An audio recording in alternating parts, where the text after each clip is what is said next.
یو انګریز دی مستر تامسن، هغه یو تاریخ لیکلی، په هغه خپل تاریخ کې لیکي وایي دهلي نه چې راووتمه وایي چې کم سړک کومه اونه مې کته نو په یو اونې پورې یو عالم میزان دو مړ پروت و. 14,000 علما کرام دی په یو ځل په اونو پورې یو میزان کړو شهیدان یې کړل، 14,000 علما کرام. او دا تامسن وایي په دهلي کې یو جومات د دهلي جامع مسجد وایي هغې نه جیل جوړ کړی وایي هغه ته ننوتم. خو انګریز دی وایي چې ورله بیل را باندې ولګېده، د سوې غوښې بیل را باندې ولګېد، د سوې غوښې چې دا غوښه څه چا باندې کړې ده وسوځېده، څه چل دی. وایي چې مې وکتل اور یې بل کړی دی، د اور بټۍ بلې کړي دي او علماو نه جامې وباسي او په هغې کې ورغورځوي. هغې علماو دا ونه وي چې موږ د انګریز مخالف نه یو. قرباني ورکړه، د هغه قربانۍ په اثر کې رب العالمین انګریز د دې وطن نه لرې کړ. پاکستان هندوستان خدای پاک آزاد، داسې په اسان نه دی آزاد شوی، انګریز په اسان نه دی تښتېدلی. اوس بیا خپل کوشش کوي په مختلفو طریقو را دننه کېدل غواړي. شیخ الهند صاحب رحمه الله په ژړا شو، وایي چې د 500 اډر پې وشو.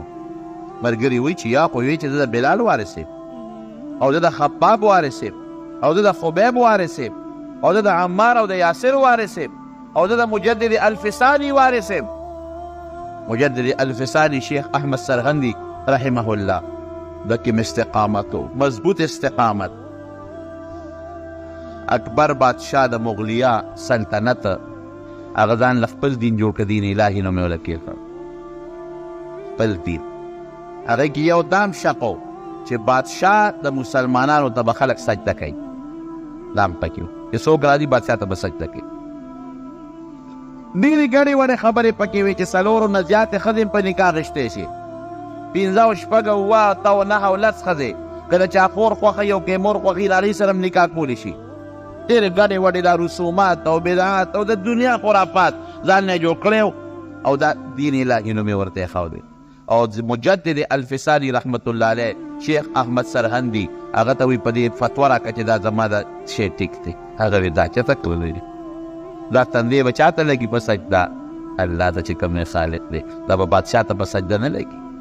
دا به تا ته په سجده نه لګي. وایي جیل کې واچوئ، مجدد الفسانی رحمت الله علیه په جیل کې واچوئ. لاسونه او خپې یې ولې په زنځیرونو وتړئ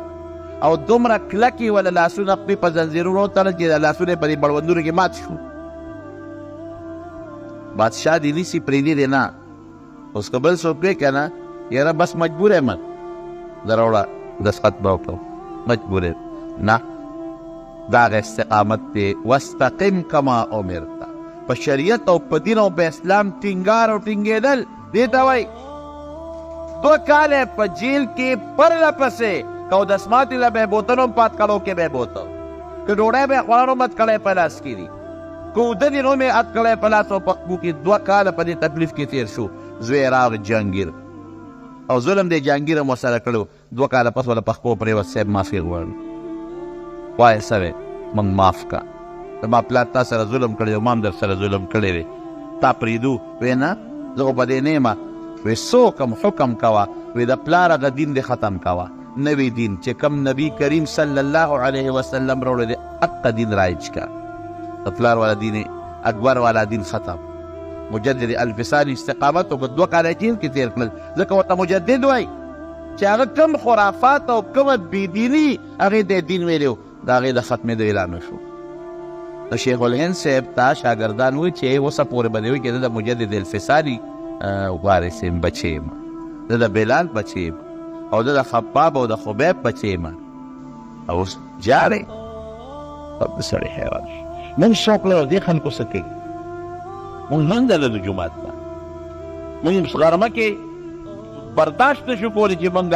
په یخنۍ او ګرمۍ کې الله ته ځان نږدې کړو. ما د خدای مال را کړی دی او ما هېڅ یې لاندې کړی ده، خدای حق پکې نه ورکړو. زه هسه وایي ورته او وایي نه په دې نه یم خفه، وایي جاړم په بل څه، په دې جاړم چې هسې نه وینه مې توی شي او سا م رانوځي او هسې نه چې زما دا روح د الله په دربار کې زما دا شهادت قبول نه شي. په دې جاړم قبول نه شي شهادت، په دې استقامت پسې جاړم چې پروردګاره تر زنقدنه پورې مې په دې ایمان استقامت نصیب کړه. په دې جاړم هسې نه زنقدن نه لږ غوندې مخکې ونه ښویږم، خراب نشم شهادت هم مې ورکړه تکلیف هم تیر شو اعلان وشي چې دا قبول نه دی جهنم ته وغورځه بیا بس پرېږي ان الذين قالوا ربنا الله ثم استقاموا لوی بادشاہ ظالم تیر شوی دی جالود د هغه په مقابله کې طالوت او داود علیه السلام ووتل 314 کسان دي ورسره بادشاہ ډېر مضبوط جابر بادشاہ دی یو ډېر د طاقت خاوند دی یو نهر و هغې نه پورې وتل بادشاہ ډېر پهلوان دی دا طالوت ورته وایي طالوت دی دا چې کوم د کمانډر ان چیف دی او جرنیل دی د مسلمانانو د فوج یاره وایي سړی خو ډېر لوی غټ دی د سره به څه کوو پرزوټ خو یې ډېر ګران دي هغه زمانه کې ټوپک نه و که نه او نه بم او د کاڼو جنګ و د کوتکو جنګ و او د تورو جنګ و نو چې سړی مضبوطي تور هم چلولی شي چې سړی مضبوطي د کاڼي غدار هم کولی شي لرګي هم مضبوط چلولی شي نو طالوت وایي چې سړی خو ډېر پهلوان ډېر غټ دی د سره به څه کوو څنګه به یې راپرځو هغه په زړه کې لږ تزلزل راغی حضرت داود علیه السلام ورته څه یو وخت کې دا دی پیغمبر نه دی دې فوج کې یو ادنا غوندې نوجوان دی او وایي واقعي ډېر غټ دی شیش پهې که خیر انشاءالله خطا نه ځي که نری به نو شیش به پې خطا ته او چې غټ دی خامخا پې لګي یا به لاس لګي یا به سر لګي یا به سینه لګي او خطا کېږي به نه واقعي چې نری شي وي نو هغه د غزار نه خطا کېږي او چې غټ وي نو هغه د غزار نه خطا کېږي هغه استقامت ته ګوره بادشاہ کې تزلزل راغی سړی به زموږ د غزار نه بچ شي موږ به مریض کې دڼیاب هم کي او ورته څه وایي وایي نه ډېر غټ دی شکر دی غزار به دې خطا نه دي جنګ شروع شو خو چې غزار یې رسا په سر د هغه جالوت ور برابر شو فقتل داود جالوت مردار شو استقامت چې وي که نه د بدر په 314 صحابه کرامو کې استقامت و اوس څومره سخت وخت دی مسلمانانو سره اته تورې دي او کافران ټول مسلح دي مسلمانانو سره 2 آسونه دي کافران ټول مسلح دي او مسلمانانو څپلۍ نشته غریبانانو خپې خپې دي جامې هم نشته چلېدلې دي او حضور پاک مبارک دی او سفر لاندې عریش سفر ته دی او سفر لاندې ولاړ دی الله ته لاس پورته کړی دی ای پروردګار الله دا 314 مې راوستي دي یا خدایه ډېر کمزوري دي غریبانان الله عجزانان الله پرپړ دی الله نار دی الله ما به نه ذلیل کې ما به نه رسوا کې پروردګار دا غریبانان مې راوستي دي الله که دا نن په دې میدان کې مړه شو تر قیامته پورې ستا د نوم اخېستو والا به څوک پاتې نه شي زارې سره لګیا د رسول الله مبارک دعاګانې کوي یا الله ما به نه ذلیل کې الله ما به نه رسوا کې ما سره دې وعده کړې ده او دومره تکلیف کې شو علیه السلام چې د سر نه صادر مبارک لاندې پرېوت حضرت ابوبکر صدیق راځي ګوره استقامت دې ته وایي پکار دا وه چې وایي چې صاحب لږ نور مو جاړه ګورې لوی دشمن دی او صحابه وایي چې صاحب جنګ نه کوو دشمن ډېر مضبوط دی جنګ نه کوو حضور پاک مبارک صحابو سره مشوره کوي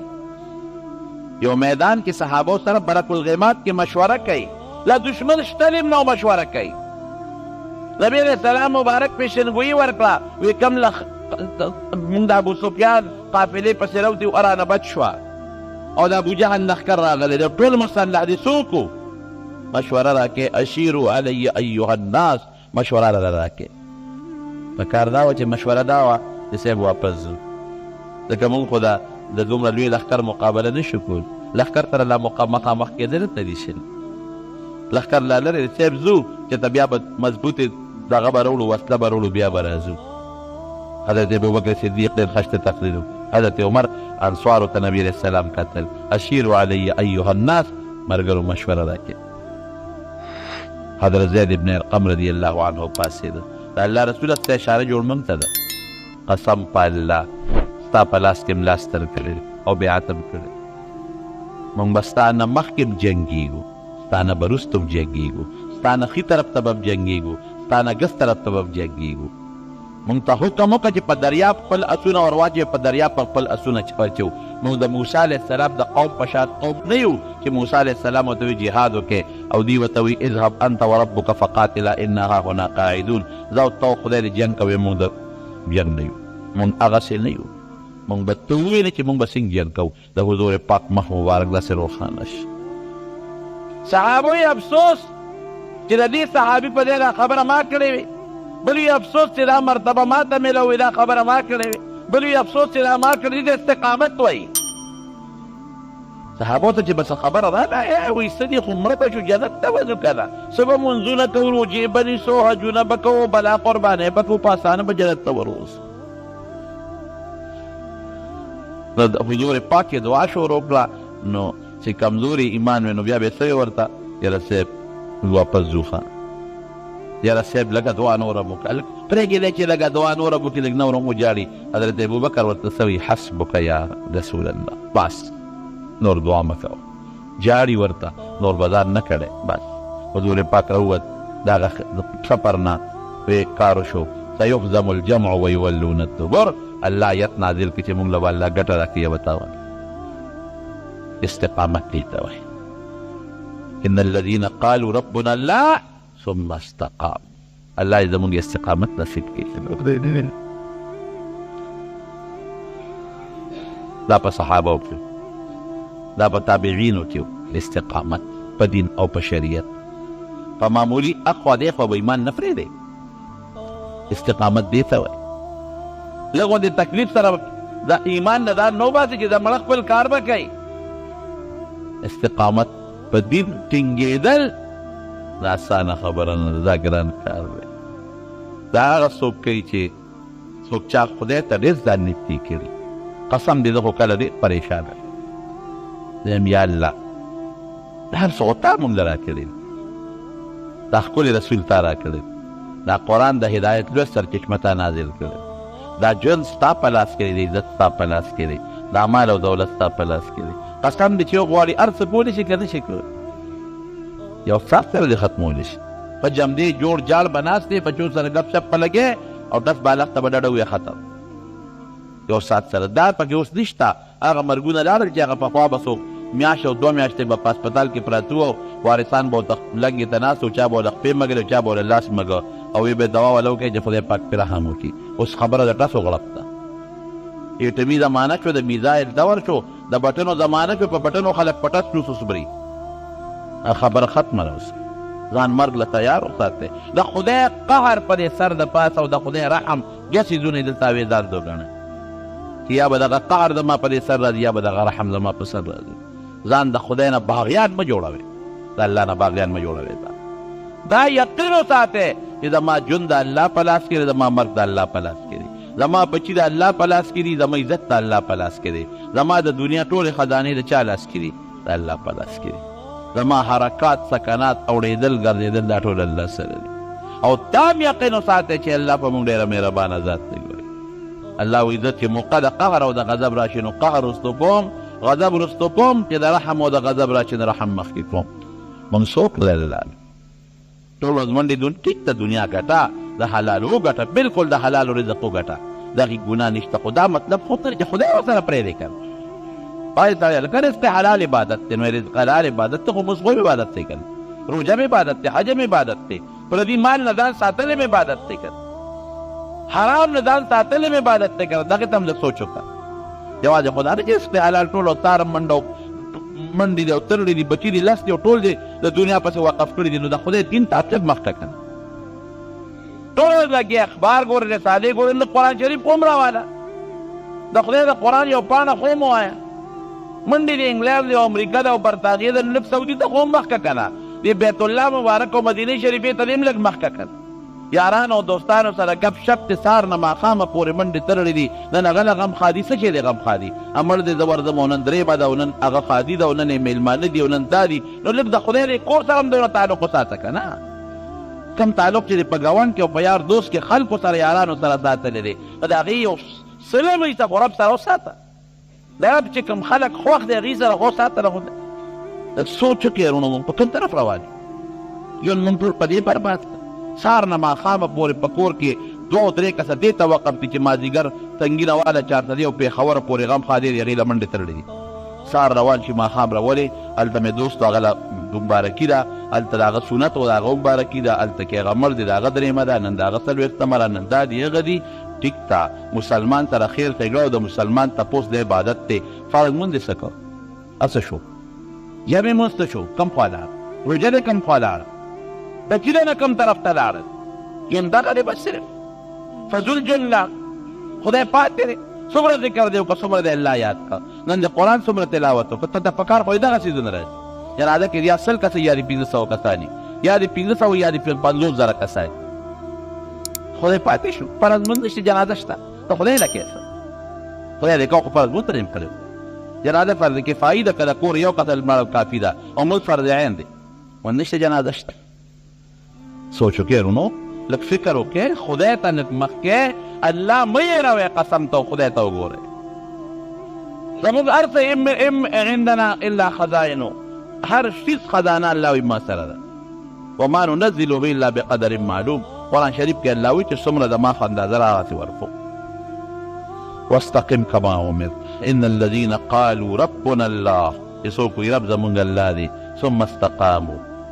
په دې خبره ټینګ پاتې شو تتنزل عليهم الملائکه فرشتې به نازلېږي خصوصا د ځنکدن په وخت کې الله تخافو او نه یریږي هېڅ نشته پروا نه ساتئ او نبي علیه السلام فرمایي چې دغه ځنکدن کې ورته الله جنت وښیي ولا تحزنوا دنیا کې که د مال بچي پاتې چې غم ورپسې ونه کې وابشروا بالجنة التي كنتم توعدون د کم جنت چې د سره وعده کېده د هغې زیرې قبول کې هغه جنت له به دی نحن اولیاؤکم فی الحیات الدنیا وفي الآخره فرشتې ودوی مونږ ستاسو ملګري یو فکر مه کوئ تا بچې پاتې شو ګاونډي پاتې شو مونږ ملګري یو په دنیا کې او په آخرت کې